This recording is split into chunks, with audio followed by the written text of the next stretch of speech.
I had a chance to play the Marvel Avengers beta last weekend because I have no self-control and broke my own rules by pre-ordering the full game and getting a code.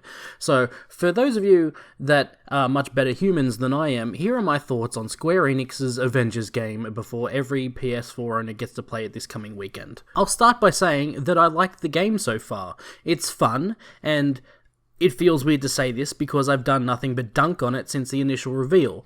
I love Marvel, I love the Avengers, but from that first reveal all the way up until the last war table, the game didn't look so hot.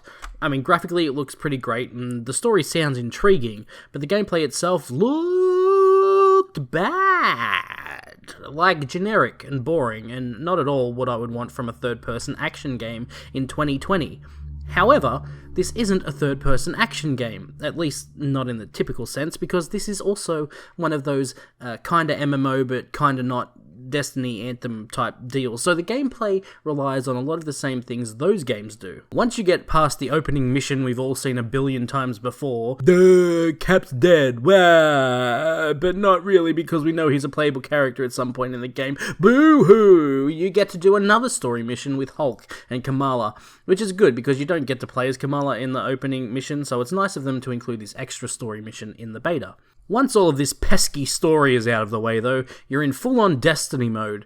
You've got a big map with missions on it, and you're free to choose wherever you want to go and do whatever you want to do. Now, the missions in the beta, outside of the story missions, were all very similar.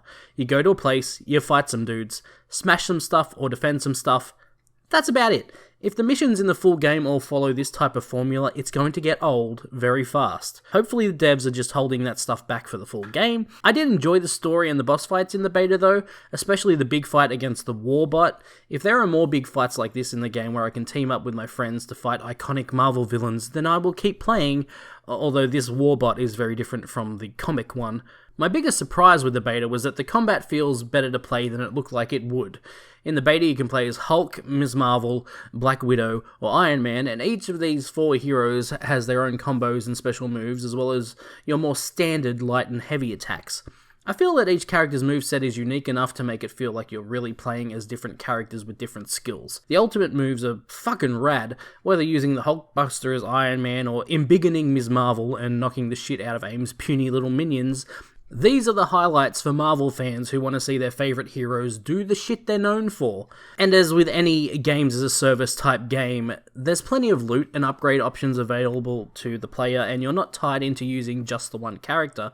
You're free to level up as many of the available Avengers as your heart desires, so for those completionists out there, you're going to have your hands full if you want to fully upgrade every single Avenger in the game. You'll gain loot and upgrades throughout the missions, whether it's by opening chests laying around the world, or by getting it as a reward for completing the mission. Now for really the biggest issue with this beta, and that is the performance. Now, keep in mind that this is a beta, so the technical issues aren't necessarily indicative of the final game, but ooh boy, the frame rate is almost non-existent at points of this beta. It's fine when you're just walking around your base, or even walking around the mission environments with no enemies on the screen. But once a fight breaks out and there are a ton of effects on the screen at the same time, the frame rate tanks. Now, I'm not a professional frame ratesman, but in my estimation, I'd say that I saw frame rates in the high to mid-10s in certain cases, which is terrible, especially when this was in performance mode on a PS4 Pro. Overall, I did enjoy my time with the beta last weekend, but there are still 2 more weekends of betas to come, starting today for all PS4 players as well as Xbox and PC pre-orderers, so maybe we'll see a gradual improvement in performance issues in the lead up to the full game release on the 5th of September. I don't know, I'm not a game developsman.